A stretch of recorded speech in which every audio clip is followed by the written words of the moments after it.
Bismillahirrahmanirrahim. Assalamu alaikum students. How are you all? I hope you will be doing good. I am Fawad Ahmed, your science teacher. So last week we have started new unit Heat on the Move, where we have discussed different ways how heat is travel from one place to another. So we have discussed conduction in the previous lesson. Now we will move on, and today our topic is convection. It is just a overview of previous topic.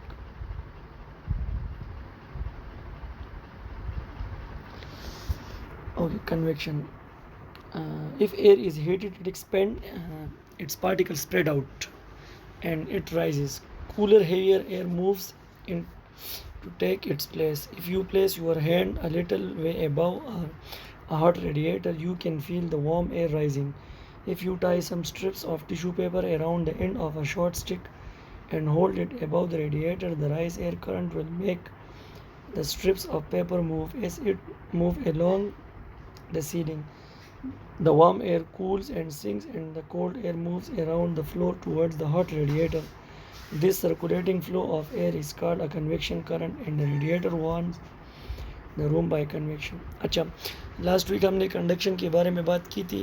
मैं आपको उसी words में समझाऊंगा कि conduction में हमने कहा था कि हीट एक जगह से दूसरी जगह जाती है, लेकिन जो पार्टिकल्स हीट प्रोड्यूस करती है वो मूव नहीं करती है खुद. लेकिन कन्वेक्शन में डेफिनेशन वही है कि हीट एक जगह से दूसरी जगह मूव करेगी, लेकिन इसमें वो पार्टिकल्स भी एक जगह से दूसरी जगह जाएंगे जो हीट ट्रांसपोर्ट करते हैं. मैं आपको एक सिंपल एग्जांपल देता हूँ, ये थोड़े डिफ़िकल्ट है बुक वाली. अगर आप एक पॉट में ठंडा पानी डालते हैं और उसके नीचे गैस जला देते हैं, तो थोड़ी देर बाद जो एंड पे जो पानी होता है वो गर्म होता है. आप जब और गर्म पानी हमेशा ऊपर आता है, क्योंकि गर्म पानी हल्का होता है और ठंडा पानी डेंसर होता है, भारी होता है. तो जो भी पानी नीचे गर्म हो रहा है वो ऊपर की तरफ आएगा और ठंडा पानी नीचे जाएगा. तो इससे एक सर्कल बनेगा, and this circle is called convection current. Same example हम घर में लेते हैं कि कमरे में हम विंडो और वेंटिलेटर क्यों यूज़ करते हैं. वेंटिलेटर हम ऊपर लगाते हैं, विंडो नीचे लगाते हैं. तो विंडो में ठंडी हवा आती है और वेंटिलेटर में गर्म हवा जो हल्की होती है वो बाहर जाती है. तो इट मीन्स कि जो पार्टिकल्स हीट ट्रांसफ़र कर रहे थे वो खुद एक जगह से दूसरी जगह मूव कर देते हैं. Convection current and weather. Convection current also have a part to play in the weather, as wind is air on the move. During the day, the sun warms up the land more quickly than the sea. The warm air above the land rises. This is because it is lighter or less dense than cold air. Cooler, heavier air from over the sea moves in to take its place. They set up a convection current so that during the day, cool breeze blow in from the sea. At night, the opposite occurs. The land cool down more warmer, and so it rises. This produces a land breeze caused by the cooler air by the land moving out to the sea.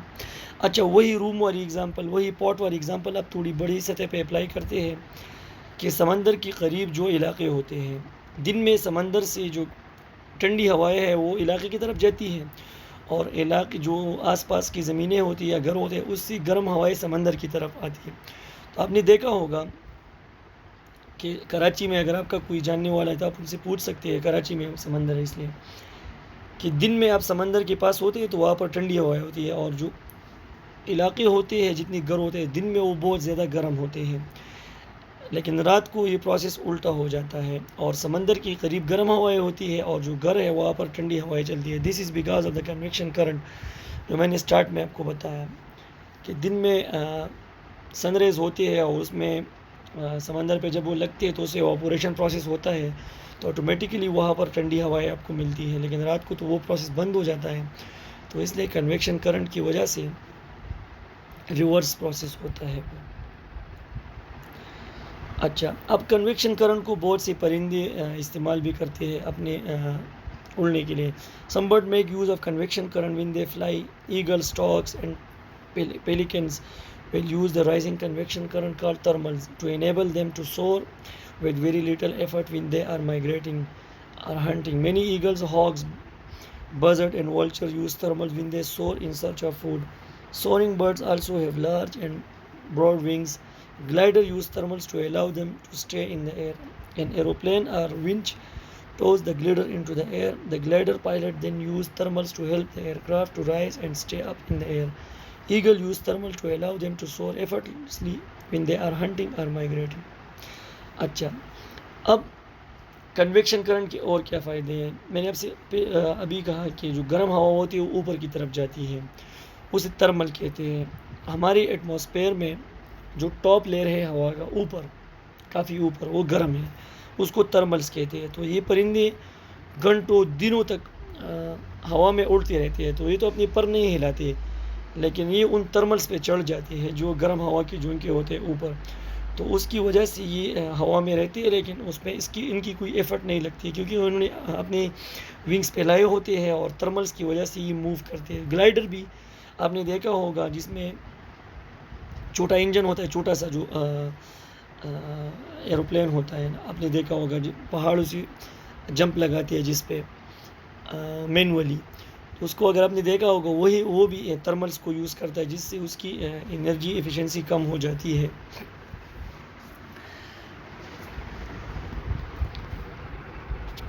Convection current in liquids. Convection current also occur in water or other liquid. The water in a pan or a fire gas ring or hot plate is heated all through, even though the heat is only applied at the bottom. This is because water circulates in the pan because of convection. The water near to the base of the pan become warm and expand. This water is less dense and so it rises. Cooler water sinks to take its place. This water movement continues until all the water is at the same temperature.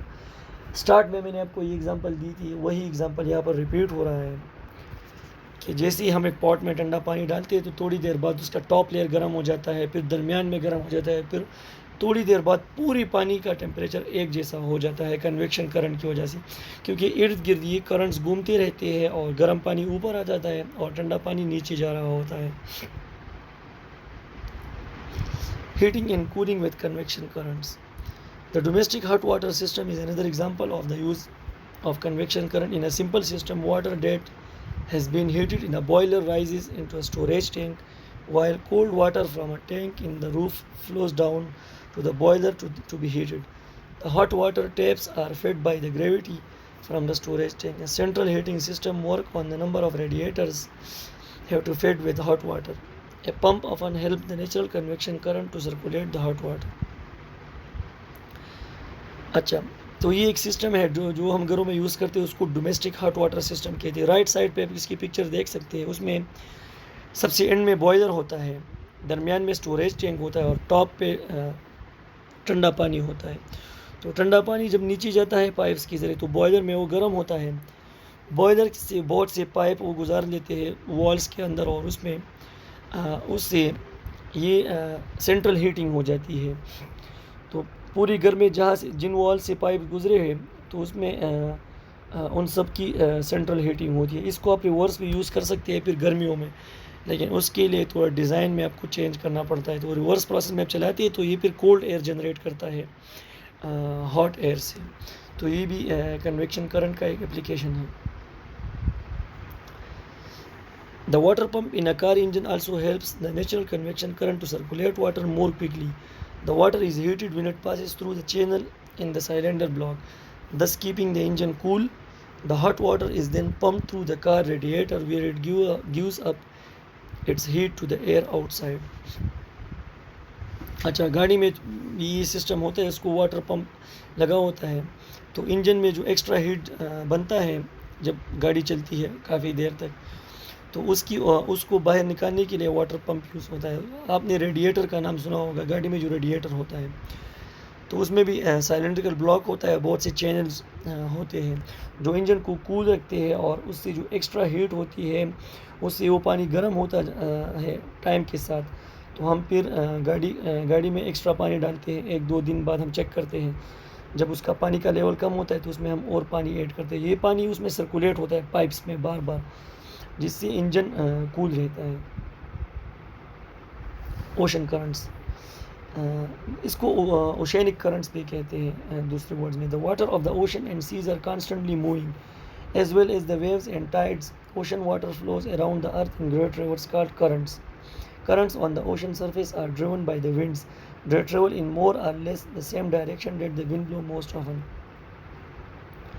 अच्छा, समंदर में भी जो हमने convection currents की बात की, इस तरह की करंट्स बनती है उसको ओशियनिक करंट्स कहते हैं, और ये कंटिन्यूसली मूव करते हैं। टाइड्स के साथ जो वेव्स होते हैं उसमें एक जगह से दूसरी जगह पे ये मूव करते हैं ओशंस के साथ, लेकिन इसका इन्हिसार हवाओं पे होता है कि हवाओं का डायरेक्शन किस साइड पे। आप ये मैप देख सकते हैं नीचे, इसमें एरोस शो किए हुए हैं कि जो एशिया से कौन सा पानी किस साइड पे जा रहा है, यूरोप से या ऑस्ट्रेलिया से, या कौन से कॉन्टिनेंट से कौन सा पानी ओशियनिक करंट के ज़रिए किस साइड पे जा रहा है। तो इसमें ये शो किया हुआ है, ये डायग्राम बुक में है।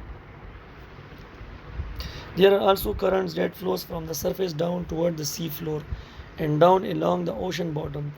The current flows because some parts of the map shows some of the main ocean currents are colder than other, while other are saltier than other. Cold salty water is denser than warm fresh water, so it sink. Once the water warm up or gets diluted with less salty water, it will rise back to the surface. अच्छा, जो ठंडा पानी होता है और ज़्यादा नमकीन होता है तो वो नीचे, वो डेंस होता है और वो भारी होता है, तो वो समंदर में नीचे की तरफ जाता है। और जो साल्टी दूसरा पानी है जिसमें साल्ट की मकदार ज़्यादा है और वो गर्म है, तो वो ऊपर की तरफ आता है। ये भी कन्वेक्शन करंट की तरह होता है और उसमें ये सर्कल्स बनते हैं। तो कोल्ड साल्टी वाटर नीचे की तरफ जाता है और जो वार्म वाटर होता है वो ऊपर की तरफ आता है। अच्छा, what is ocean current and how convection occurs in liquid. So ये आपका असाइनमेंट है स्टूडेंट्स। आई होप आप लोगों ने पिछले असाइनमेंट भी किए होंगे। Thank you.